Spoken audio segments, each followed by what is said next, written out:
इस वीक के अंदर हम ओवरऑल स्मार्ट मनी कॉन्सेप्ट पे डिस्कस करेंगे और इसको मास्टर्स करेंगे। स्मार्ट मनी के A to Z जितने भी कॉन्सेप्ट हैं उन सबको मास्टर करेंगे। क्या क्या कोर कॉन्सेप्ट्स हैं वो समझते हैं, स्मार्ट मनी है क्या और उसके कोर कॉन्सेप्ट कौन से हैं।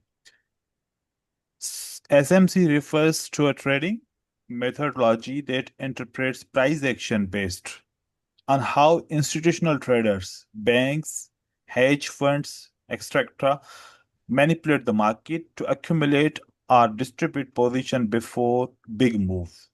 बिल्कुल सिंपल है। बहुत सारे लोग ये समझते हैं कि SMC एजुकेशन अलग है, प्राइस एक्शन एजुकेशन अलग है। दोनों डिफरेंट फील्ड हैं, ऐसा नहीं है। ये एक प्राइस एक्शन का मेथड है, या आप यूं कह लें कि एडवांस प्राइस एक्शन है। तो SMC कुछ डिफरेंट नहीं है, ये प्राइस एक्शन का एक किस्म है। जो हम सिंपल प्राइस एक्शन मार्केट में चार्ट के ऊपर देखते हैं, उसी को अगर थोड़ा एडवांस तरीके से देखा जाए, जिसमें ऑर्डर्स की हिस्ट्रीज को ऐड किया जाए और जिसमें रिटेलर्स की मूवमेंट को ऐड किया जाए, और यूं समझो रिटेलर्स की साइकोलॉजी को ऐड करके प्राइस एक्शन को यूज किया जाए, वो प्राइस एक्शन उसको हम SMC बोलते हैं। क्योंकि ये वाला price action mostly institutional traders use करते हैं। अब समटाइम्स क्या होता है कि जब हम समझते हैं कि प्राइस को डाउन ट्रेंड की तरफ जाना चाहिए तो वहां से अप ट्रेंड हो जाता है। समटाइम्स अप ट्रेंड सोच रहे होते हैं तो वहां से डाउन ट्रेंड हो जाता है। या फिर जैसा हम चाह रहे होते हैं वैसा नहीं होता। मैंने काफी देखा, बहुत रिसर्च की इस ट्रेडर्स के ऊपर। तो बहुत सारे लोगों ने यह सवाल का जवाब दिया कि सर, जब हम ट्रेडिंग स्टार्ट करते हैं फॉरेक्स के अंदर, तो पहले हमें लॉस होता है काफी, मतलब प्राइस नीचे की तरफ जा रही होती है और हमें लॉस होता है, और फिर जाके हमें प्रॉफिट होता है। बहुत कम बार ऐसा होता है कि डायरेक्ट प्रॉफिट होना शुरू हो जाता है जहां से हम बाय करते हैं या जहां से सेल करते हैं। अक्सर ऐसा होता है जहां से बाय सेल करते हैं पहले तो हमें लॉस देखना पड़ता है, इंतजार कर करके फिर जब प्राइस आती है, या तो फिर हम डिसाइड करते हैं कि ब्रेक इवन पे ट्रेड को क्लोज कर दूं, या फिर थोड़ा सा प्रॉफिट होता है, ज्यादा लॉस देख के आता हूं, बस डर के मारे फिर हम जो है ट्रेड को क्लोज कर देते हैं। ये ज्यादा रेशो है ऐसे ट्रेडर्स की। वो क्यों ऐसा? क्योंकि वो ये वाला स्ट्रक्चर समझते नहीं है। अगर ये समझेंगे तो फिर उनको पता चलेगा कब हम एंट्री करें और कब हम एग्जिट करें। जो कोर प्रिंसिपल है इसके अंदर, मार्केट स्ट्रक्चर, जैसे हम मार्केट स्ट्रक्चर समझ के आए ऑलरेडी, जिसके अंदर higher high higher lows, lower high lower lows, इनसे एक स्ट्रक्चर बनता है। ये आप लोग को पहले भी पता है, आपने ये स्ट्रक्चर देखा भी है, और मैंने आप लोगों को अच्छे से पढ़ाया है कि हायर हाई और हायर लोस कैसे आइडेंटिफाई करेंगे, and lower highs and lower lows कैसे आइडेंटिफाई करेंगे। और जब ये आइडेंटिफाई हो जाएंगे तो हम क्या कंफर्म करेंगे कौन सा ट्रेंड चल रहा है, रेंज है या फिर अप ट्रेंड है, डाउन ट्रेंड है, कौन सा ट्रेंड चल रहा है। बस इन्हीं के जो स्ट्रक्चर्स को अगर यूज करेंगे as per the SMC law, जिसके अंदर हमें मिलेगा break of structure and change of character. जो स्ट्रक्चर हम बेसिक प्राइस एक्शन में सीखते हैं, जिसको हम लो या फिर हाई या फिर हायर हाई या लोअर लो बोलते हैं, वो भी गलत नहीं है। और जो हम इस SMC के स्ट्रक्चर से कंफर्म्ड हाई एंड कंफर्म लोज और ट्रेंड शिफ्टिंग सीखेंगे, वो भी गलत नहीं है, ये ज्यादा एडवांस्ड रहेगा। तो ब्रेक ऑफ स्ट्रक्चर हमें सीखना है और चेंज ऑफ कैरेक्टर हमें सीखना है। चेंज ऑफ कैरेक्टर से मुराद है कि ट्रेंड शिफ्ट, डाउन ट्रेंड था अब अप ट्रेंड कंफर्म हो गया कि मार्केट ऊपर की तरफ जाएगी और अप ट्रेंड बनाएगी, या अप ट्रेंड है तो फिर डाउन ट्रेंड कब बनेगा। ये मार्केट स्ट्रक्चर के ऊपर सबसे ज्यादा फोकस होगा। एंड देन जब हम मार्केट स्ट्रक्चर को आइडेंटिफाई कर लेंगे तो फिर हमें इंक्रीज करने के लिए वो पॉइंट्स चाहिए कि कहां से हम इंक्रीज करें, कहां से हम एग्जिट करें। एंट्री एंड एग्जिट को समझने के लिए पहले मार्केट को समझने के लिए मार्केट स्ट्रक्चर चाहिए कि कौन सा ट्रेंड है। फिर जब हमने ये आइडेंटिफाई कर लिया कि डाउन ट्रेंड है, तो फिर अब हमें ये समझना पड़ेगा कि मैं डाउन ट्रेंड में कौन से पॉइंट से एंटर करूं, कौन से पॉइंट से एग्जिट करूं। एंट्री एंड एग्जिट को समझने के लिए आपको liquidity zone, order blocks, fair value gaps, या फिर इम्बैलेंस जिसको बोलते हैं, लिक्विडिटी स्वेप्स, स्टॉप हंट्स, ये हमें समझने पड़ेंगे। तो यूं समझ लीजिए इस स्लाइड के ऊपर जितना कुछ लिखा हुआ है ये 80% ऑफ एजुकेशन है एसएमसी की। अगर ये आपको आ जाता है और इसमें मास्टर हो जाते हैं 80%, आप एसएमसी के मास्टर बन जाओगे। बिल्कुल सिंपल है। यहां पर बहुत सारे ऐसे पॉइंट्स हैं जो आप जानते हो, बस हम मार्केट स्ट्रक्चर के साथ ये सारे पॉइंट्स जोड़ेंगे।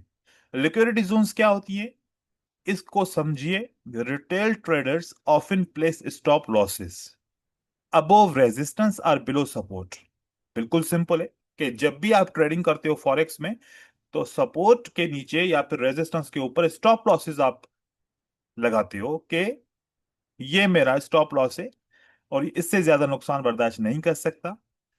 उसी को क्या करते हैं, institution target the zones to trigger stop hunts and enter large position. जैसे ही वो आपके स्टॉप लॉसेस हिट करेंगे, आपका नुकसान हो जाएगा, वो अपने बहुत बड़ी पोजीशंस जो है वो लगाएंगे।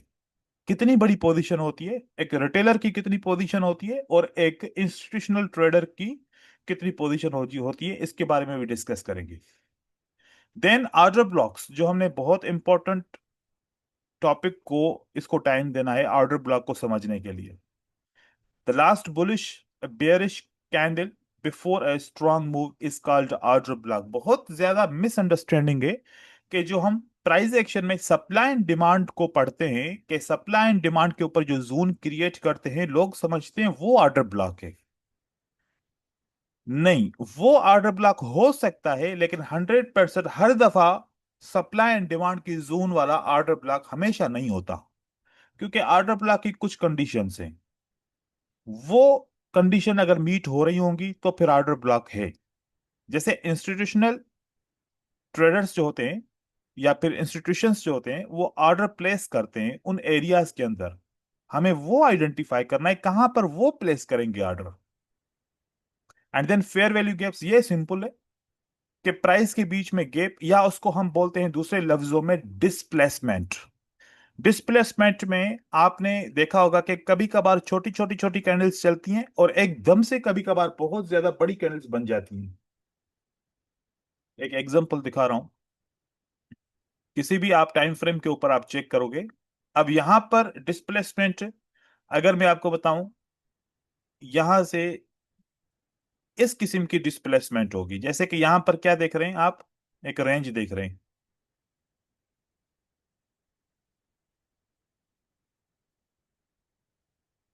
ये देखिए, ये आपने एक रेंज देखी, छोटी छोटी कैंडल्स हैं, नॉर्मल कैंडल्स हैं। अगर एकदम से ब्रेकआउट हो जाए और एकदम से बड़ी बड़ी कैंडल्स बनना शुरू हो जाए, वो डिस्प्लेसमेंट होती है। और उन्हीं जगह पे एक लेवल होती है, उस लेवल को प्राइस दोबारा टच करती है एंड देन वहां से दोबारा गिरती है। ये देखिए, यहां से प्राइस दोबारा मार्केट में डाउन जाती है। तो ऐसे एरियाज जहां इम्बैलेंस या डिस्प्लेसमेंट क्रिएट हो जाए, तो उन जगह पे भी हमें एक एंट्री पॉइंट मिलता है, वो भी अंडरस्टैंड करना है। And then liquidity sweeps, liquidity hunts कौन सी जगह पे होते हैं, मुख्तलिफ जगह होती है। जैसे कि फॉर एग्जांपल आप डाउन ट्रेंड के अंदर ऐसे मार्केट की मूवमेंट है, लोअर लोज बन रहे हैं, तो मोस्टली ट्रेडर्स जो रिटेलर्स होते हैं, अगर यहां पर वो उन्होंने एंटर किया है, तो यहां पर स्टॉप लॉस, इससे थोड़ा सा ऊपर, इससे थोड़ा सा ऊपर, ज्यादा से ज्यादा यहां पर। या फिर कुछ ऐसे लोग होंगे जो यहां पर स्टॉप लॉस लगाएंगे। वो हमेशा समझते हैं कि रेजिस्टेंस से नीचे नीचे मार्केट चलती है, इससे ब्रेक करेगी तो वैसे ही अप ट्रेंड हो जाएगा। फिर क्यों ना हम इन पॉइंट्स के ऊपर स्टॉप लॉसेस वगैरह क्रिएट करें। अब ये हमें नहीं पता चलता कि कितने स्टॉप लॉस कौन से लेवल के ऊपर हैं, लेकिन जो इंस्टीट्यूशन ट्रेडर्स होते हैं उनको पता होता है सारा, क्योंकि उनके पास जो प्लेटफॉर्म है वो डिफरेंट है। वो मैं आपको बताऊंगा कौन सा प्लेटफॉर्म वो यूज करते हैं। उनको सब दिखता है कि कहां पर सबसे ज्यादा स्टॉप लॉसेस हैं। उसी पॉइंट तक आएंगे एंड देन मार्केट को ब्रेक करके, कुछ लोग समझेंगे अब ट्रेंड होने वाला है, कुछ लोग समझेंगे कि मार्केट का ब्रेकआउट हो गया तो अब रिटेस्टमेंट होगी एंड देन मार्केट ऊपर जाएगी। देन मार्केट को नीचे गिरा देते हैं। इस लेवल को ब्रेक करके यहाँ के स्टॉप लॉसेस को हंट करके यहाँ पर खुद वो बहुत बड़े ट्रेड प्लेस करेंगे एंड देन मार्केट स्ट्रांगली नीचे की तरफ पुश होगी, या तो इम्बैलेंसेस बनेंगे या तो डिस्प्लेसमेंट बनेगी और मार्केट बहुत ज्यादा लो बनेगी। इस वाले पॉइंट के अंदर वो बहुत ज्यादा पैसा कमा लेंगे। टाइम फ्रेम कोई सा भी यूज कर सकते हैं वो। तो स्टॉप हंट, लिक्विडिटी स्वेप, ये हमें बाइनरी ऑप्शन में भी इतना ही रिक्वायर है जितना फॉरेक्स के अंदर। देन एक एग्जांपल है स्मार्ट मनी कौन सी होती है, डम मनी कौन सी होती है। Smart traders aim to be on the side of smart money, not caught with the retail crowd dumb money. तो ये जो डम मनी या स्मार्ट मनी, ये जो कॉन्सेप्ट है, असल में बहुत ज्यादा जो है ना, आप ये ना समझो कि जो रिटेल ट्रेडर्स होते हैं, ये जो इंस्टीट्यूशनल ट्रेडर होते हैं, बस उनका वो प्रॉफिट होता है जो रिटेलर्स लॉस करते हैं, ऐसा नहीं होता। उनके और भी होता है, वो हेजिंग भी करते हैं, क्योंकि लिक्विडिटी प्रोवाइडर कुछ कोई और होते हैं, इंस्टीट्यूशन जो ट्रेड करते हैं वो कुछ और होते हैं। तो वो अपनी पोजीशन के ऊपर ज्यादा फोकस करते हैं, लेकिन क्राउड को हटा के, जो रिटेलर्स का क्राउड होता है उनको हटा के सिर्फ वही पोजीशंस के अंदर होते हैं। इसके आगे चल के एग्जांपल बहुत पढ़ेंगे हम। अब इनमें से अगर देखा जाए, यहां तक ये वाले जो टॉपिक्स है ये इंपॉर्टेंट है जो हमें समझने हैं। आप लोगों में क्या ऐसे दोस्त मौजूद हैं जो इन 5 टॉपिक में किसी भी एक या 2 टॉपिक को मास्टर किया हो या समझते हो कि हाँ हम इसके बारे में अच्छी नॉलेज रखते हैं? सर सर मार्केट मैंने तो स्ट्रक्चर के बारे कम में से तो है कम नॉलेज। आपको जावेद इकबाल, आप बात कीजिए। आपका जी सर, मार्केट स्ट्रक्चर के बारे में है नॉलेज, और लिक्विडिटी के बारे में आपने जो इसी कोर्स में बताया था वो भी, उसके बारे में भी पता है। बाकी नहीं। ऑर्डर ब्लॉक वगैरह के बारे में इतना नहीं है नॉलेज। ओके। तो ये आप बहुत इंपॉर्टेंट है जिसको आपको ये समझना है, ठीक है, आप सबको। आगे देखिए, इस बात को थोड़ा सा समझिए ताकि आपका माइंडसेट क्लियर हो।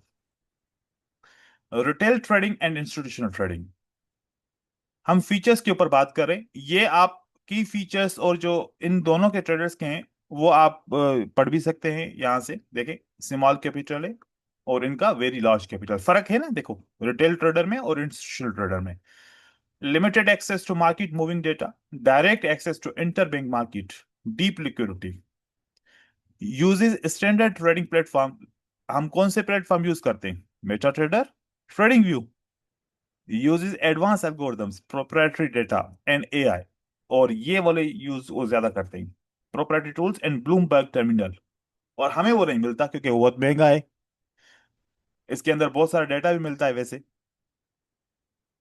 हमें स्लिपेज या फिर वाइडर स्प्रेड होती है क्योंकि हम कभी कभार ट्रेड प्लेस नहीं कर पाते बहुत वाइडर स्प्रेड की वजह से। और इनके बहुत ही कम होते हैं स्प्रेड, और ऑटोमेटिक बहुत जल्दी एग्जीक्यूशन हो जाती है, इसकी स्लिपेज बहुत कम होती है। Okay. Trades are often emotion driven होता है, और ये often moves the market due to the trade size. ये मार्केट को मूव करते हैं और इनके इतना असर होता है ट्रेडिंग में कि ये मार्केट को मूव करते हैं। अब जैसे ये वाले फीचर्स देखें ना, कि हम अगर रिटेल ट्रेडर ट्रेडिंग करेंगे, इम्पैक्ट ऑन मार्केट क्या पड़ेगा? कोई भी नहीं पड़ेगा इतना खास। लेकिन ये जब ट्रेडिंग करेंगे तो ये क्या करेंगे? Can move price levels, market को मूव करने की ताकत रखते हैं ये लोग। ये इस बात से अंदाजा लगाइए कि हमारे पास से हमारे जो ट्रेडर्स होते हैं उनके पास क्या कैपिटल होता है। $100 से $1 लाख तक ट्रेडर होंगे जो डिपॉजिट किए होंगे, इनके अकाउंट में इतना बैलेंस होगा। लेकिन इंस्टीट्यूशनल ट्रेडर के अकाउंट बैलेंस क्या होते हैं? $10 मिलियन टू बिलियंस में होते हैं। हम public indicators free charts use करते हैं, ये प्रॉपर्टी टूल्स और ब्लूमबर्ग के टर्मिनल यूज करते हैं। हमारे लॉट स्मॉल होते हैं, 0.01 से 1 लाख तक होता है, या फिर ज्यादा ज्यादा 5 लाख हम या 10 लाख हम बनाएंगे, ट्रेड करेंगे। इनके वेरी लार्ज लॉट होते हैं, 100+ लॉट्स होते हैं एक एक एंट्री पे। इस वो इतने बड़ी बड़ी एक एक जगह पे ट्रेड्स प्लेस करते हैं। हम मार्केट एक्सेस थ्रू ब्रोकर्स करते हैं, ये मार्केट डायरेक्ट एक्सेस करते हैं। ये फर्क है। अब आप बताएं कि अगर हम इनके लॉजिक के हिसाब से अगर 50% भी लॉजिक इनकी समझ लें, जहां जब ये एंटर हो हम ट्रेड करें और जब ये एग्जिट हो हम भी एग्जिट हो जाएं, तो ये तो लॉस करेंगे नहीं मोस्टली। इनके साथ प्रॉफिट हमें अच्छा मिल जाएगा। अगर रिटेलर्स के साथ जाएंगे तो यहाँ पर ज्यादातर इमोशनल ट्रेडिंग होगी, इमोशनल ट्रेडिंग। तो हम इसीलिए यही पढ़ रहे हैं कि किसी तरीके से हमें ये मार्केट स्ट्रक्चर समझ में आ जाए। Now understand this one. पहले हम स्ट्रक्चर को समझते हैं कि higher high, higher lows, lower high and lower lows. ये बेसिक स्ट्रक्चर है अंडरस्टैंड करने के लिए, हमने पहले पढ़ लिया है। इसके अंदर किसी को कोई कंफ्यूजन है? अगर है तो मैं दोबारा रिपीट करूं। देखिए, अगर कंफ्यूजन किसी को आ रही है तो फिर हम इसके ऊपर डिस्कस दोबारा करेंगे। सर इम्पल्स और करेक्टिव वेव का थोड़ा सा बता दें। देखें, इम्पल्स हमने डाउ थ्योरी पढ़ी थी पिछले क्लास के अंदर, याद है ना? डाउ जी थ्योरी के सर। अंदर हमने बात की थी कि जो भी ट्रेंड बनेगा उस ट्रेंड के अंदर जो उसकी मूवमेंट होगी वो साइज में बड़ी होगी। अब ट्रेंड है तो बाय की मूवमेंट बड़ी है as compare to sellers movement, तो फिर जो मूवमेंट बड़ी होगी वो इम्पल्स होगी, और जो मूवमेंट छोटी होगी वो करेक्टिव होगी।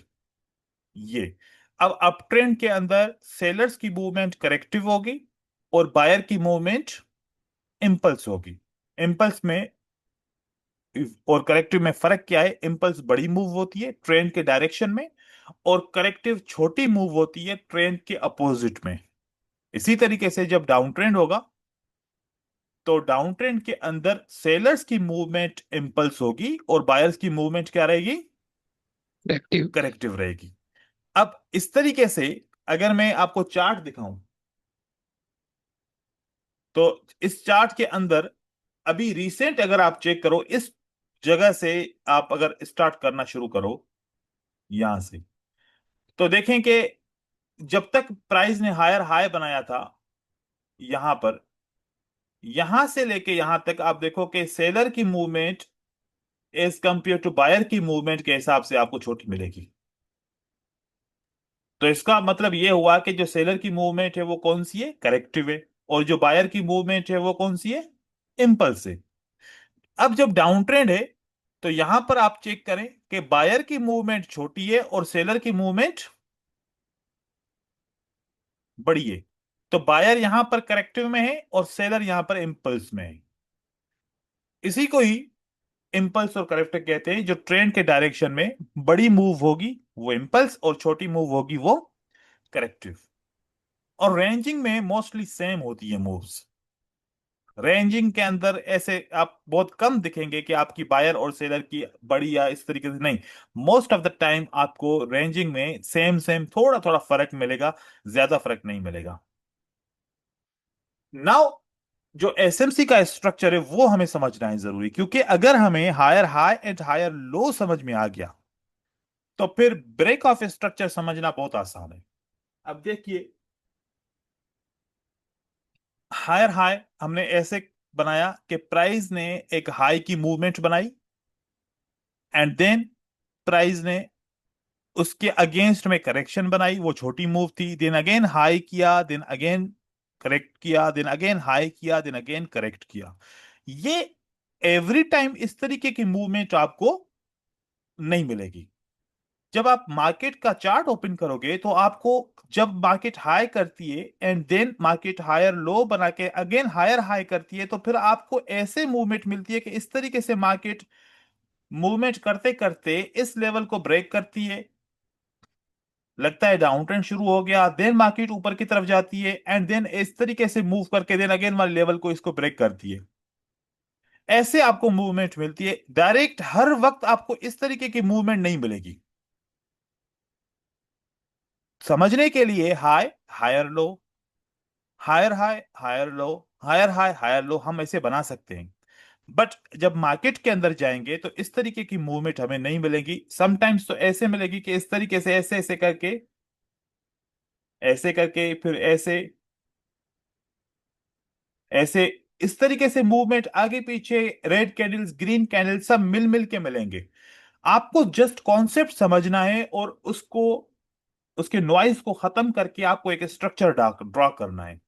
तो अब देखिए, जब हम मार्केट एसएमसी स्ट्रक्चर को मूवमेंट में लाते हैं तो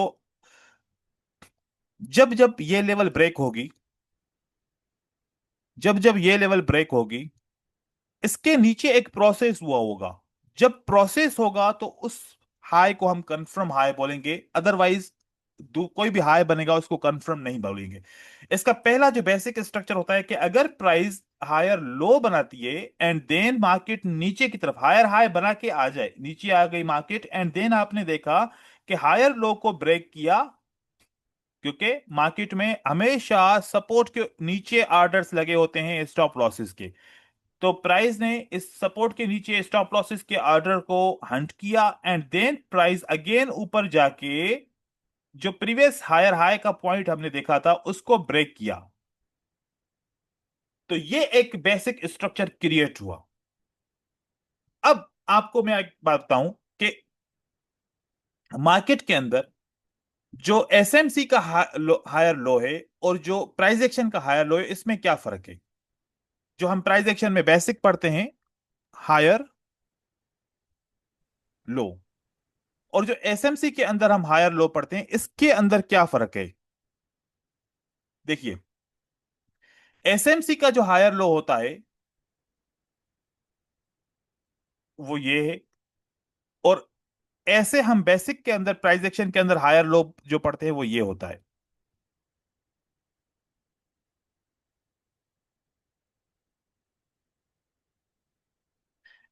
इस एसएमसी के अंदर हम इस वाले पॉइंट को हायर लो नहीं बोलते। ये वाला पॉइंट जो है, इसको हम कभी भी हायर लो नहीं बोलते। और अगर ये वाली जो वेव है, अगर इसने अभी तक ब्रेकआउट नहीं किया तो ये हायर लो काउंट नहीं होता। तो एसएमसी के स्ट्रक्चर के अंदर प्राइस एक ऐसी मूवमेंट करे, अनकंफर्म्ड हायर लो आप कह सकते हो इसको, अनकंफर्म्ड हायर लो लेवल आपने क्रिएट की, प्राइस ने अनकंफर्म्ड हायर हाई किया, प्राइस नीचे की तरफ आई, देन प्राइस ऊपर की तरफ थोड़ा सा करेक्ट किया, देन नीचे की तरफ आई। और अगर आपने देखा कि इसने अनकंफर्म्ड हायर लो के नीचे लिक्विडिटी हंट किया एंड देन प्राइस ऊपर की तरफ जाती है एंड देन इस अनकंफर्म्ड हायर हाई को ब्रेक करती है, जैसे ब्रेक किया आपका हायर लो कंफर्म हो गया, और ये वाला पॉइंट होता है higher low point. This is the higher low. लेकिन बेसिक के अंदर हम हायर लो इसको काउंट करते हैं, और बेसिक के अंदर जब प्राइस ऐसे हाई कर लेती है इसको हम हायर हाई काउंट करते हैं। This is higher high basics में। लेकिन अगर मैं इस हाई की बात करूं,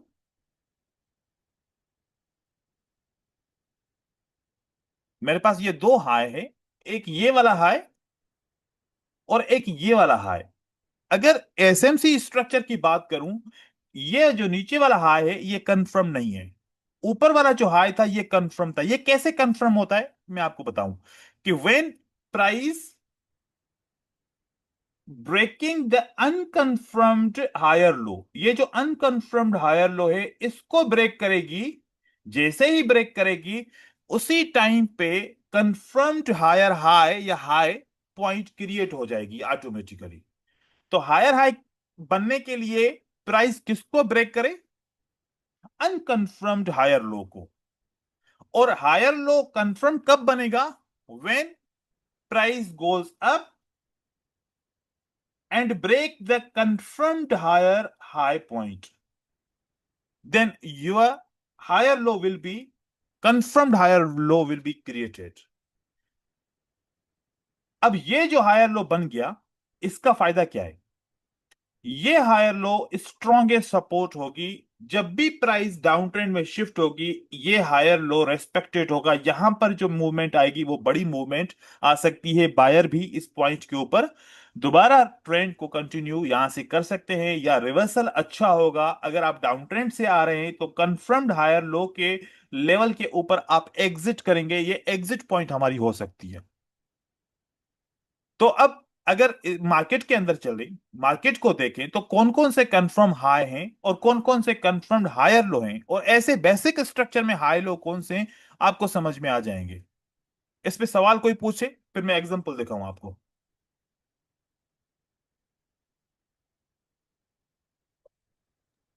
कंफ्यूज तो नहीं है ना, कंफ्यूजन तो नहीं है ना इसके अंदर कोई, पार्टिसिपेट सर अभी करे। तक तो नहीं है सर, अभी तक तो आ गई है समझ जो आपने यहाँ पर बताया।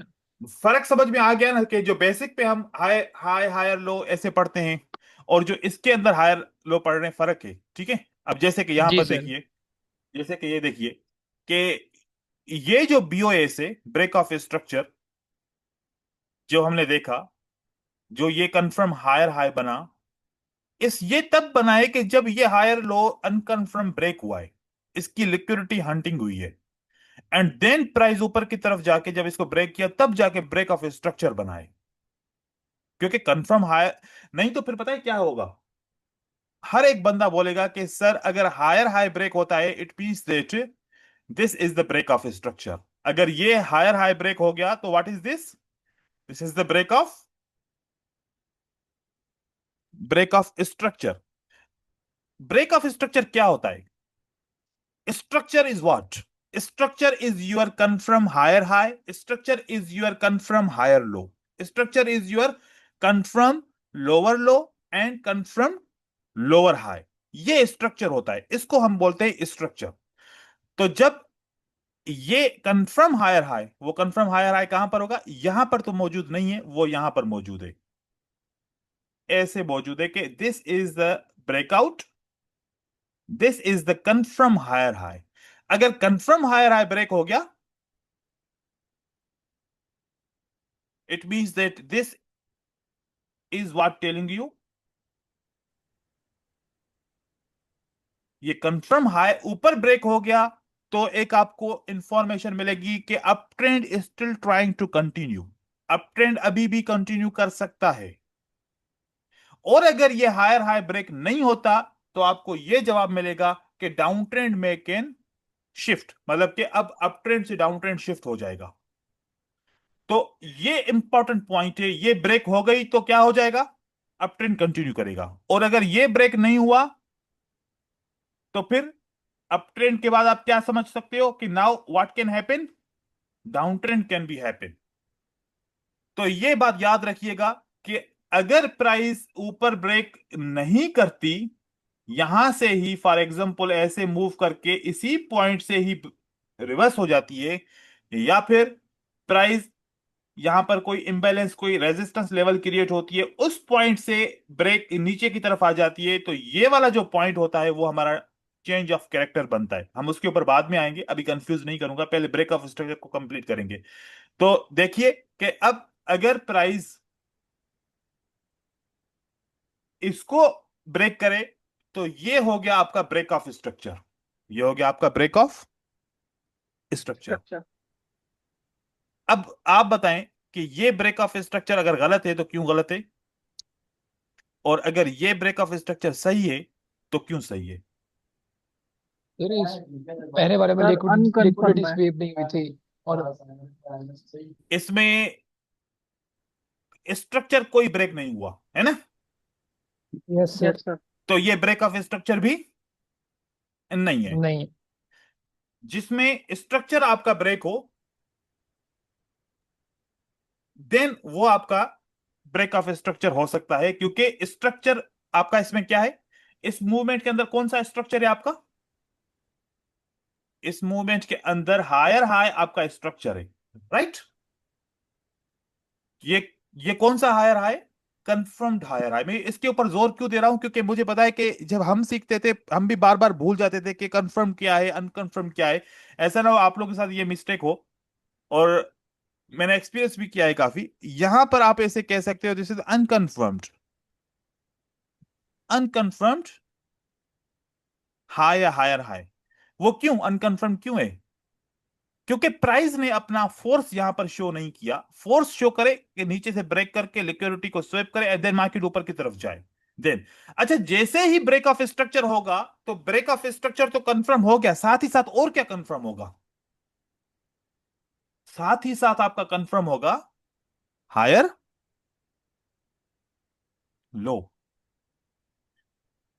पहले अनकंफर्म हायर लो को ब्रेकआउट किया, तो हायर हाई कंफर्म बना।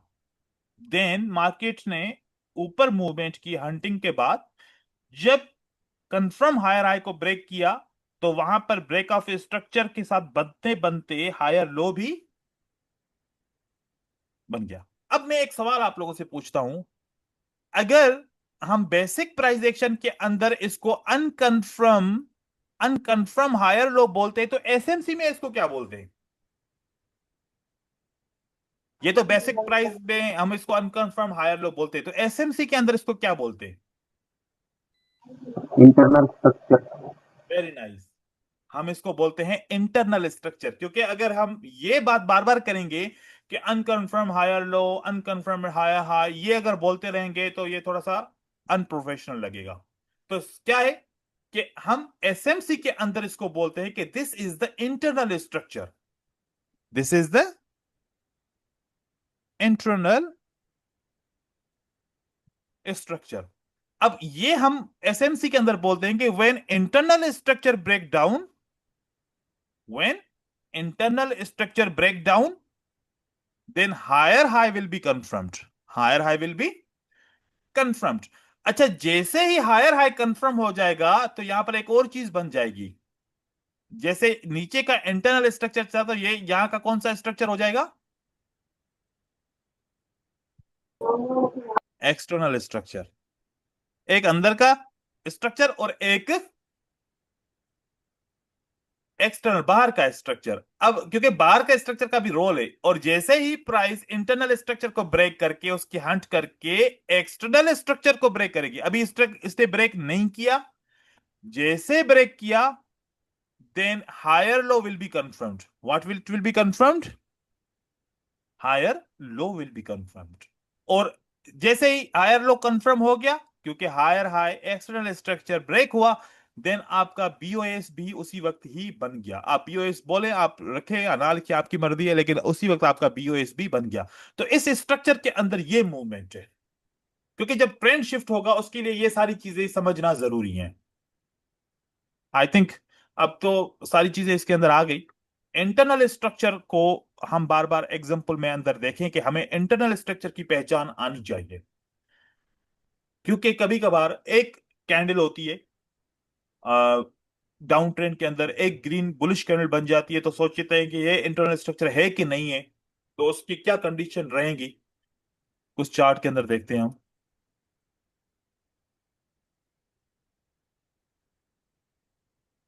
कोई सा भी आप चार्ट ले सकते हो, 15 मिनट का लो, आप 5 मिनट का लो, आप 1 घंटे का लो चार्ट, आप 4 घंटे का चार्ट लो। शुरू शुरू में जब आप स्ट्रक्चर को सीख रहे हो, उस वक्त आप हायर टाइम फ्रेम को ले लें, क्योंकि हायर टाइम फ्रेम पे स्ट्रक्चर को आइडेंटिफाई करना ज्यादा आसान है as compare to lower time frame. Lower time frame के अंदर बहुत नॉइज होता है, तो जब आप स्ट्रक्चर सीख रहे हैं तो इसकी पहली शर्त है कि आप हायर टाइम फ्रेम से स्टार्ट करें सीखना। आपको एक दफा स्ट्रक्चर ड्रॉ करना आ गया, इट मींस दैट आप लोअर टाइम फ्रेम को आसानी से समझ सकते हैं। अब अगर मैं एक यहां पर आप लोगों से सवाल पूछूं, या फिर आप लोगों को कंफ्यूजन क्या होगी जो मैं आपको बताऊं, कि वो है कि हम स्टार्ट कहां से करें स्ट्रक्चर को बनाना। आप स्ट्रक्चर कहीं से भी स्टार्ट कर सकते हैं। आप यहां से भी स्टार्ट कर सकते हैं जहां पर अभी करंट मार्केट है। आप पीछे से भी स्ट्रक्चर को ड्रा करके आ सकते हैं। मैं करंट मार्केट में आपको एग्जांपल देना चाह रहा हूं। देखिए, आपको सबसे पहले स्ट्रक्चर को आइडेंटिफाई करने के लिए एक पॉइंट चाहिए। वो कौन सी पॉइंट चाहिए?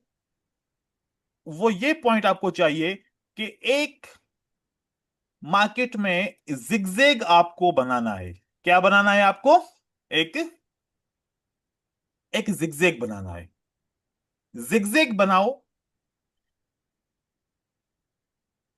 अगर ये जिगजैग नीचे ब्रेक होगी तो ऊपर क्या कंफर्म होगा भाई? अगर नीचे हायर ब्रेक हाई। हुआ है तो ऊपर क्या कंफर्म हुआ? Sir, higher high. Higher higher high. High. पहला स्ट्रक्चर देखो कि सबसे पहले क्या कंफर्म हुआ? Higher high higher confirm high. हुआ। अब मैं चाहता हूं कि मैं बाय का ट्रेड करूं, लेकिन अगर मार्केट में ये लिक्विडिटी हंट हुआ है तो प्राइस ने दोबारा इस लेवल को ब्रेकआउट क्यों नहीं किया? सोचने की बात है कि भाई इसके इमीडिएटली यहां से ब्रेक करके ऊपर ब्रेकआउट करती, तो फिर मैं एक्सपेक्ट करता तो कम से कम प्राइस कहां तक जाएगी? हायर हाई तक हायर हाई। जाएगी, इसको ब्रेकआउट करने के लिए जाएगी। अब तो प्राइस ने ब्रेकआउट भी किया ऊपर भी नहीं गई, ये हायर हाई तो ब्रेक हुआ ही नहीं, अप ट्रेंड की कंटिन्यूएशन तो मुझे लग ही नहीं रही। और अगर आपको लगे कि अप ट्रेंड की कंटिन्यूएशन नहीं हुई, तो ये वाला पॉइंट आपका क्या बन जाएगा?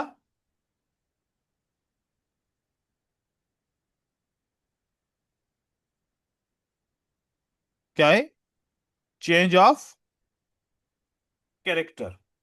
क्योंकि हमने देखा कि प्राइस ने ब्रेक किया, इमीडिएटली लिक्विडिटी हट करके ऊपर नहीं गई, तो ये ज्यादातर चांसेस हैं कि ट्रेंड शिफ्ट होने के चांसेस हैं। प्राइस अब कहीं पर भी इम्बैलेंस बनाएगा, ऑर्डर ब्लॉक बनाएगा, देन प्राइस वापस उसी जगह पे आएगी, एंड देन मार्केट नीचे की तरफ आएगी। जैसे नीचे की तरफ आ गई तो ये कौन सा अब डाउन की तरफ स्ट्रक्चर बनना शुरू हो गया। तो डाउन की तरफ अगर ऐसी मूवमेंट बने तो इंटरनल स्ट्रक्चर कहाँ है? ये है। और अगर प्राइस इसको ब्रेकआउट करती है एंड देन नीचे की तरफ आती है, जैसे ब्रेकआउट किया तो सबसे पहले ब्रेकअप या ब्रेक डाउन किया, ब्रेकअप ही कर लिया चलो, तो यहां पर क्या कंफर्म हुआ? लो कंफर्म हुआ। लोअर लो। और अगर यहां से मार्केट नीचे की तरफ आके अगेन नीचे की तरफ आती है, अगेन ऐसे ब्रेक करती है, तो वहां पर क्या कंफर्म हुआ? Lower high. Lower high confirm हुआ। इस तरीके से स्ट्रक्चर बनता जाएगा। अब हम देखें शुरू से कि कैसे मार्केट ने डाउन ट्रेंड कंटिन्यू करने के लिए बार बार इंटरनल स्ट्रक्चर को ब्रेक किया और लोअर लो कंफर्म किया। पहला तो एग्जांपल यहां पर मैं आपको दिखाऊं कि मार्केट जब नीचे की तरफ आई, ये बना, देन ये बना, देन ये बना, देन ये बना, देन ये बना, यहां तक देखो तो इंटरनल स्ट्रक्चर का ब्रेक हुआ? नहीं हुआ। जैसे ही यहां से मैंने देखा कि प्राइस की ऐसी मूवमेंट हुई, जैसे ही इंटरनल स्ट्रक्चर ब्रेक हुआ बाय विक, अगर ब्रेक होता है तो ज्यादातर चांसेस हैं कि मार्केट डाउन की तरफ कंटिन्यू करेगी। जैसे ही बाय विक ब्रेक हुआ, रिजेक्ट हुआ, तो ये वाला पॉइंट क्या कंफर्म हुआ भाई? Lower low. This is the point, lower लो। अब यहां से अगर लोअर लो की पॉइंट ब्रेक होगी तो क्या होगा? देखें कि प्राइस आती है इस लोअर लो पॉइंट के ऊपर, ब्रेक नहीं कर पाती, देन ऊपर की तरफ जाती है, देन नीचे की तरफ आती है, देन ऊपर की तरफ जाती है, देन ब्रेक करती है। तो हमने एक कॉन्सेप्ट समझा था कि अगर किसी लेवल के ऊपर इक्वल लेवल हो, या फिर किसी भी लेवल के ऊपर दो दफा नहीं तीन दफा प्राइस का टेस्ट हो, और एक ऐसी लेवल है जिसके नीचे सिर्फ एक दफा ही में ब्रेकआउट हो गया, एक दफा में ब्रेकआउट हो गया, दो तीन दफा टच किया देन ब्रेकआउट हो गया, दो दफा टच किया देन ब्रेकआउट हो गया, तो यहां पर कितनी दफा टच किया तो ब्रेकआउट हुआ? दो। यहां पर एक दफा लेवल बनी, एक दफा यहां पर टच किया, देन दोबारा टच किया, एंड देन ब्रेकआउट हो गया। तो अगर डायरेक्ट ब्रेकआउट करता है तो इसका मतलब है कि इसके नीचे लिक्विडिटी है, लेकिन इतनी ज्यादा नहीं है। अगर एक दफा टच किया, लेवल बनाया, देन ब्रेक टच करके फिर ब्रेक किया, it means there is a liquidity, there is a liquidity. और अगर ये बार बार कर रहा है, इट मींस एक्यूमुलेशन कर रहा है, तो यहां पर सबसे ज्यादा है। तो इसका मतलब है अब जो ब्रेकआउट होगा वो मार्केट में कंटिन्यू डाउन की तरफ नहीं करेगा, वो किसी भी पॉइंट से ऊपर जाएगी मार्केट। क्या मार्केट यहां से ऐसे करके ऊपर की तरफ चली गई? हम्म। तो हमेशा याद रखो कि जब एक लेवल बने, लोअर लो कंफर्म बन जाए, कौन सा लोअर? ये कंफर्म लोअर लो बन गया, और प्राइस अगर इसके ऊपर टच किया, ऊपर गई, टच किया ऊपर गई, या एक दफा ही टच किया ऊपर गई, देन ब्रेक किया, तो समझो कि प्राइस कंटिन्यू नहीं करेगी, मार्केट यहां से रिवर्स होगी, मार्केट यहां से रिवर्स होगी। तो यहां पर हमने एग्जांपल भी देख लिया ऐसा। चलो ठीक है। अब जैसे ही प्राइस नीचे की तरफ आई, ये लो कब कंफर्म हुआ कि ये लोअर लो है? तो ये लोअर लो कब कंफर्म हुआ? इसका इंटरनल स्ट्रक्चर कौन सा होगा? इसका इंटरनल स्ट्रक्चर ये है। आप देखो कि इसका इंटरनल स्ट्रक्चर कहां है भाई? ये ब्रेक हुआ। अब जब ब्रेक हुआ तो एक सिंगल लेवल ब्रेक हुई या तीन लेवल ब्रेक हुई? बताओ। तीन। तो मतलब कि ये अप ट्रेंड कंटिन्यू नहीं करेगा, मार्केट गिरेगी। अगर सिंगल लेवल ब्रेक होती तो मार्केट ऊपर जाने के चांसेस ज्यादा थे। वही कॉन्सेप्ट है ना, अगर यहां पर सिंगल लेवल ब्रेक करती तो डाउन ट्रेंड कंटिन्यू करता, यहां पर सिंगल लेवल को 2 दफा टेस्ट किया फिर ब्रेकआउट किया तो मार्केट कहां जाएगी, ऊपर जाने के चांसेस हैं। ऊपर। और यहां पर कौन सी लेवल ब्रेक हुई है, 3 दफा 4 दफा लेवल बनी है, एक दफा लेवल ये बनी है, एक देन 1 2 3 4 टच। अब ब्रेक होगा तो मार्केट में क्या बनेगा, मतलब मार्केट कंटिन्यू नहीं करेगी, वहां से जरूर मार्केट गिरेगी। और ऐसा क्या गिरी मार्केट, और देन अगेन लोअर लो बनाया मार्केट ने। तो यहां पर देखो अगर ये लोअर लो था फिर ये लोअर लो कंफर्म हो गया तो ये मार्केट का क्या बन गया भाई, लोअर हाई। ये मार्केट का क्या बना था, लोअर हाई बना था। एंड देन देखो कि इस वाले पॉइंट को बोलते हैं लिक्विडिटी हंट। ये मार्केट में ऐसे लिक्विडिटी हंट करते हैं, ये मार्केट में ऐसे लिक्विडिटी हंट करते हैं। एंड देन प्राइस को ऊपर की तरफ लेके जाते हैं। तो अगर यहां से मैं देखूं तो इंस्टीट्यूशनल ट्रेडर ने कितने पिप्स का यहां से यहां तक का काम किया, आप यकीन करें देखिए कि ये है 111 पिप्स का काम किया यहां से। और फिर इस पॉइंट से यहां तक कितना काम किया, देन अगेन 153 पिप्स का काम किया।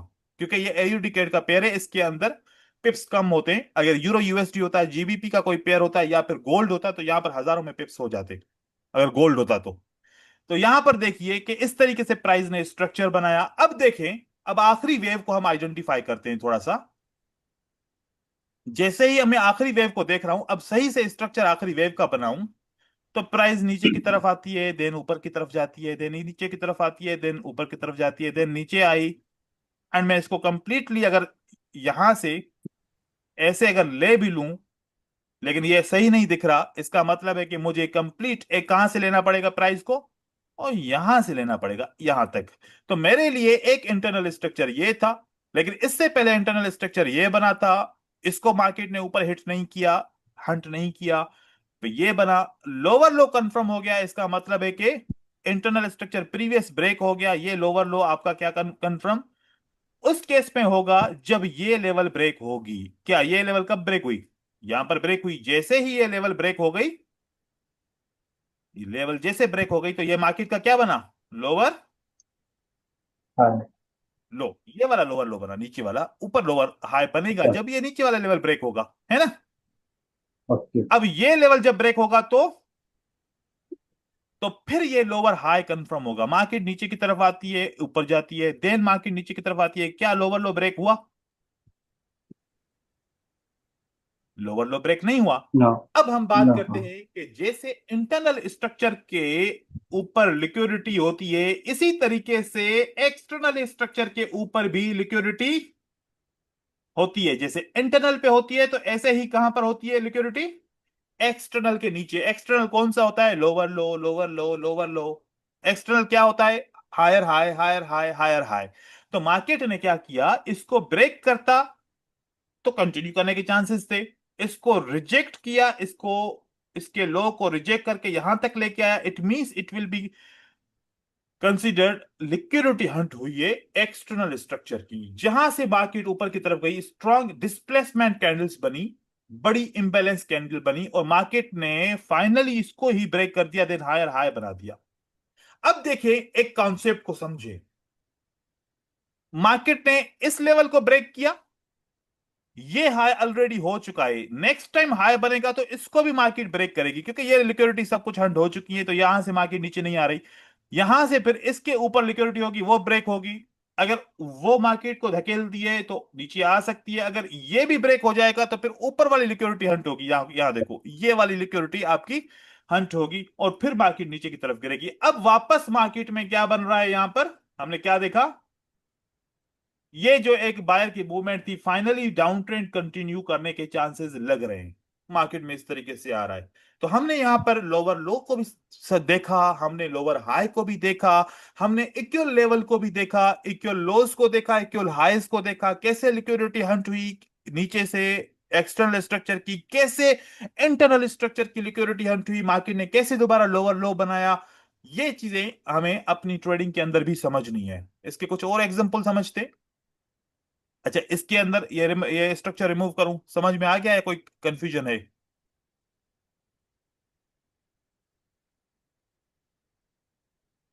क्या ऐसा तो नहीं है ना कि मैं बता रहा हूं और समझ में नहीं आ रहा है, ऐसे ही बस चलता जा रहा है? ऐसा है तो मुझे बताएं, फिर मैं और नहीं स्लो सर, हो जाऊं। नहीं सर, समझ में आ रहा है। देखो, मैं जो ये समझाना चाह रहा हूं ना, इससे जो मेरे एक अंदर की एक फीलिंग्स हैं, जो मैं सोच रहा हूं कि आप लोग जो सीख सको वो क्या है। अगर स्ट्रक्चर सीख गए ना, ये जो मैं बता रहा हूं, तो कोई भी दुनिया का इंडिकेटर आपको गंदे से गंदा इंडिकेटर मिल जाए जो सिग्नल बाय और सेल के देता है, वो आप यूज करोगे प्रॉफिटेबली। क्योंकि इंडिकेटर लोग यूज करते हैं सिर्फ और सिर्फ देखते हैं, बाय का एरो आया तो बाय करो, सेल का एरो आया तो सेल करो। चलो। ये नहीं देखते कि क्यों सेल हुआ, क्यों बाय हुआ।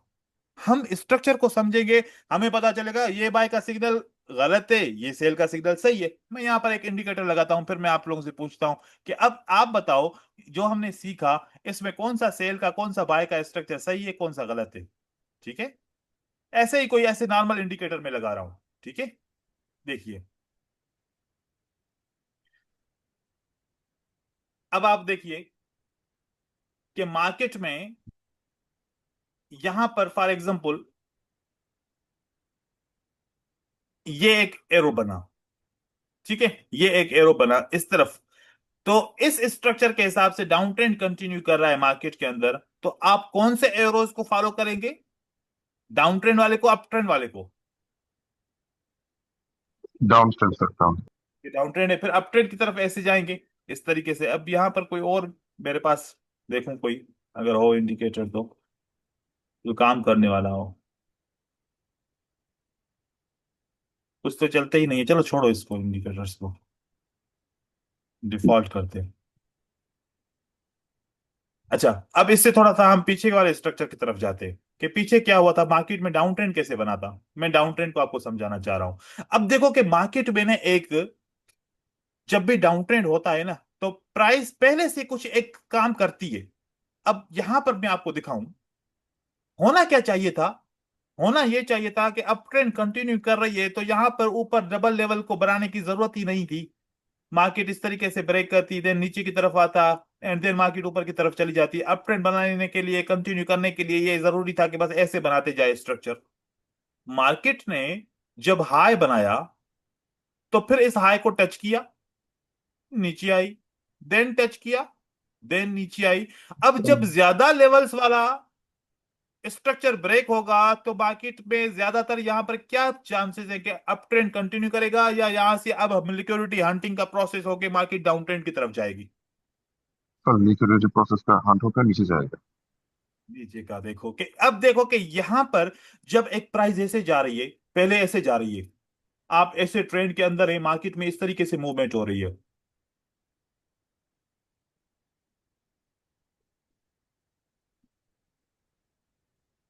अब ये ब्रेक होगा, तो क्या आप अपनी लॉन्ग की पोजीशन, बाय की पोजीशन कंटिन्यू करेंगे या यहां पर एग्जिट करेंगे? एक second sir, down trend start होने का बहुत चांस है सर। यहां पर डाउन ट्रेंड बनने के बहुत ज्यादा चांसेस हैं। अगर ऐसा यहां पर छोटा सा भी एम बन जाए, तो ये जो डबल टॉप है ये ज्यादा वर्केबल है, क्योंकि मार्केट लिक्विडिटी हंटिंग के ऊपर है। अब इस पॉइंट के ऊपर आप देखो कि मार्केट में क्या बना, एम, एम की नीचे निशानी की बनी। तरफ। एम की निशानी यस बनी, तो सर। यहां पर देखो कि ऐसे हम चार्ट पैटर्न को समझेंगे कि ये वर्केबल है, क्योंकि प्राइस किस पॉइंट से ऊपर की तरफ जा रही है। जैसे देखो कि मार्केट में, अब यहां पर भी एक और चीज दिखाऊं, जब मार्केट ने लो किया था, उस वक्त क्या एक लेवल को ब्रेक किया था या दो लेवल को ब्रेक किया था? इक्वल लेवल को ब्रेक किया था या सिंगल लेवल को ब्रेक किया था? Sir single level. Single. Single. Single level को ब्रेक करेगी, मार्केट को दोबारा नीचे आना पड़ेगा इसके लेवल के नीचे की लिक्विडिटी लेने के लिए। देखो, सिंगल को ब्रेक किया, मार्केट ऊपर गई, भले ही चेंज ऑफ कैरेक्टर बना लिया, मार्केट को दोबारा नीचे आना पड़ेगा, क्योंकि मार्केट ने सिंगल लेवल को ब्रेक किया। और अगर यहां पर डबल लेवल होती तो, या ट्रिपल लेवल होती तो, एक ही दफा ही ब्रेक करती, ऊपर की तरफ चली जाती और मार्केट को नीचे आने की जरूरत ही नहीं पड़ती। तो यहां पर हमेशा याद रखिए कि इस तरीके से मूवमेंट होती है। अब हम इसको लोअर टाइम फ्रेम पे अगर जाएं, जहां पर आपका ट्रेंड शिफ्टिंग हो, यहां पर आप देखिए, जब इस लेवल का ब्रेक हुआ तो मार्केट नीचे कितने लेवल को ब्रेक करके आई थी? ये डबल लेवल थी, देखो। तो यहां पर डबल लेवल के नीचे लिक्विडिटी है, एंड देन ये वाला डब्ल्यू बना। इसका मतलब क्या हुआ कि ये डब्ल्यू मार्केट को ऊपर की तरफ लेके जाएगा। That is possible, that is possible. अच्छा, जब अप ट्रेंड कंटिन्यू करना चाहिए था तो मार्केट ने फिर दोबारा डबल लेवल्स क्यों बनाई? इसका मतलब कि ये अप ट्रेंड कंटिन्यू नहीं नहीं होगा करेगा। सर। मतलब किसी भी पीछे लेवल से, किसी भी ऑर्डर ब्लॉक से मार्केट को दोबारा वापस नीचे गिरना है।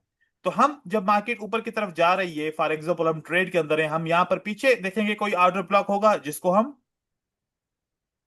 आइडेंटिफाई करेंगे, इस ऑर्डर ब्लॉक को, या फिर इसके ऊपर देखेंगे। यहां से मार्केट में ये न्यूज आई, इस ऑर्डर ब्लॉक के ऊपर लिक्विडिटी हंट की। देन मार्केट नीचे की तरफ आई, ये चेंज ऑफ कैरेक्टर बना। देन प्राइस ऊपर की तरफ गई, देन मार्केट नीचे की तरफ आती है और ब्रेक करती है। ये लोअर हाई कंफर्म हुआ, मार्केट नीचे आई, देन ऊपर की तरफ गई, देन नीचे की तरफ आई, देन ऊपर की तरफ गई, एंड देन नीचे की तरफ आई। अब हम देखें क्या मार्केट ने पिछले इक्वल लेवल, क्या ये इक्वल लेवल है कि नहीं है? मानोगे इसको इक्वल लेवल? तो इक्वल लेवल को ब्रेक करने का मतलब है कि मार्केट डायरेक्ट क्या बनाएगी? सर अप आप ट्रेंड। हो गया, ऊपर गया मार्केट, इसको फिर नीचे आने की जरूरत नहीं है। ये ब्रेक किया, डब्ल्यू को रिटेस्ट किया, मार्केट ने ऊपर की तरफ लेके गई, अब डायरेक्ट ऊपर की तरफ जा रही है। अब यहां पर इक्वल इक्वल लेवल्स बना रही है। इसका मतलब क्या हुआ? मार्केट ने क्या करना है फिर? हाँ सर, नीचे आना है सर, नीचे। नीचे आना है, या मार्केट को ऐसे एक रेंज बनाएगी, आखिरकार नीचे आ रही है मार्केट। देखो, रेंज बनाई, रेंज बनाई, यहां पर इक्वल लेवल्स बनाना शुरू की थी। देखो, यहां पर उसने इक्वल लेवल्स बनाना शुरू की थी इस पॉइंट के ऊपर। ये इक्वल लेवल बनाई, समझो कि अब यहां पर ट्रेंड वीक हो चुका है।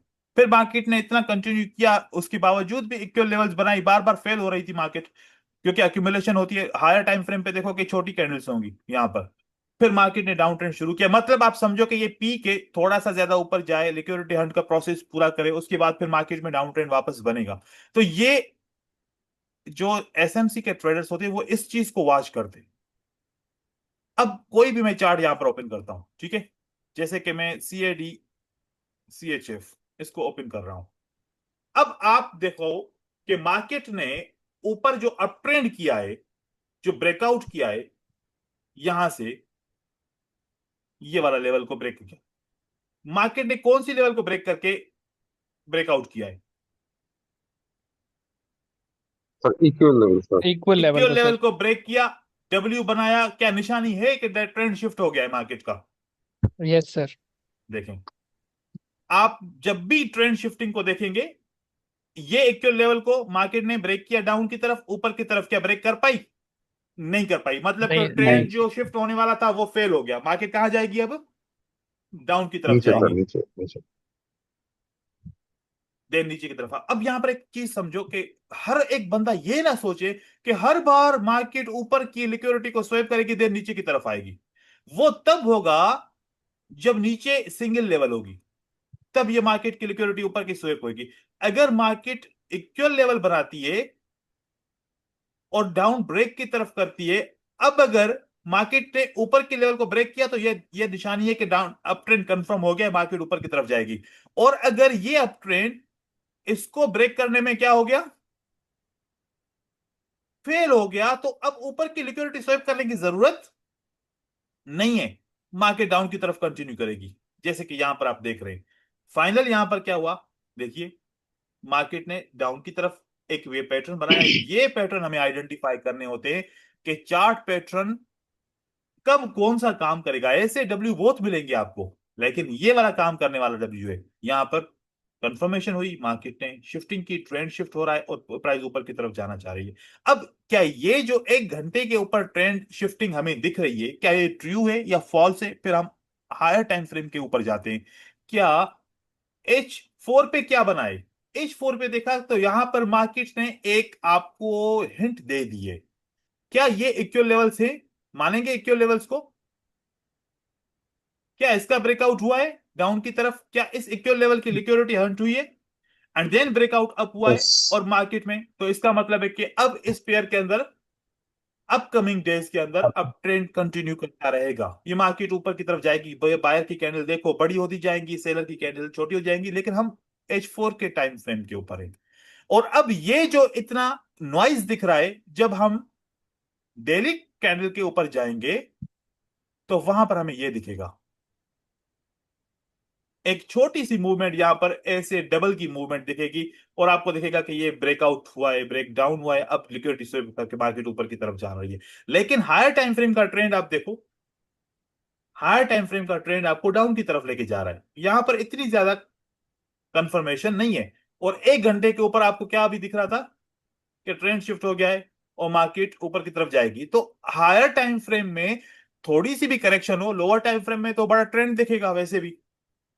तो इस तरीके से मार्केट की मूवमेंट। अब यहां पर आप चेक कीजिए, जब से प्राइस नीचे से गिरी है तो इंटरनल स्ट्रक्चर बनाती गई। यहां पर लिक्विडिटी स्वैप नहीं हुआ, यहां पर लिक्विडिटी स्वैप नहीं हुआ, यहां पर लिक्विडिटी स्वैप नहीं हुआ, यहां पर लिक्विडिटी स्वैप नहीं हुआ, और यहां पर लिक्विडिटी स्वैप ये वाला स्ट्रक्चर में भी नहीं हुआ। इस स्ट्रक्चर का भी लिक्विडिटी स्वैप यहां से तो नहीं हुआ था, लेकिन ट्रेंड शिफ्टिंग के दौरान हुआ। अब आपके लिए ये वाली लेवल भी इंपॉर्टेंट है, ये भी इंपॉर्टेंट है, ये भी, ये भी, ये भी। जितनी दफा मार्केट ऊपर जाएगी इससे गिरेगी, इसको ब्रेक किया, मार्केट के नीचे आई थोड़ी देर के लिए क्योंकि इसके ऊपर लिक्विडिटी थी, मार्केट नीचे की तरफ आ गई। अब इसके ऊपर जाएगी तो फिर दोबारा क्या करेगी मार्केट? फिर नीचे की तरफ नीचे आएगी, आएगा सर। फिर ऊपर की तरफ जाएगी। इसके जब इसको ब्रेक बिल्कुल। करेगी तो यहां से भी इस तरीके से होगा, जब इसको ब्रेक करेगी तो यहां से भी इस तरीके से होगा। तो ये लिक्विडिटी लेवल्स है जहां पर liquidity stop losses pending orders लगे हुए हैं, तो प्राइस वहां तक जाएगी। पहला एग्जांपल तो आप लोगों को सामने ही बिल्कुल मिल गया कि यहां से देखो कि लिक्विडिटी को हंट किया एंड देन मार्केट नीचे की तरफ आई। अब नीचे इम्बैलेंस है, प्राइस को नीचे जाने ही नहीं दिया, फिर मार्केट को ऊपर की तरफ लेके जाएगा। इसका मतलब कि अगली बारी है ये वाला पॉइंट की। अब ये लिक्विडिटी हंट भी हो सकता है, लिक्विडिटी रन भी हो सकता है अप ट्रेड कंटिन्यू करने के लिए। तो आज इसी को स्ट्रक्चर को यहां तक छोड़ते हैं। आपको जो देखने का जो काम है वो ये है कि आप ऐसा स्ट्रक्चर बनाएं जैसा आज हमने पढ़ा। इसके अंदर और बहुत सारी चीजें ऐड करेंगे क्योंकि इसके अंदर ऑर्डर ब्लॉक्स हैं, इम्बैलेंसेस हैं, लिक्विडिटी के बारे में डिटेल में, क्योंकि लिक्विडिटी कौन कौन कितने किस्म की होती है, कहाँ कहाँ पर होती है, पैटर्न की लिक्विडिटी कैसे होती है, वेव की लिक्विडिटी कैसे होती है, इंटरनल एक्सटर्नल लिक्विडिटी, सब समझेंगे। तो जो आज पढ़ा इसकी प्रैक्टिस कीजिएगा। आप किसी को कोई सवाल है तो वो पूछ सकता है।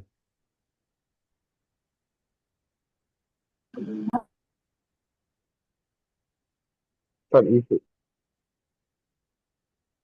जी सर जी। ये स्ट्रक्चर हर मार्केट में ऐसे ही काम करता है? हर मार्केट में ये प्राइस का स्ट्रक्चर ही ऐसा है। ठीक है।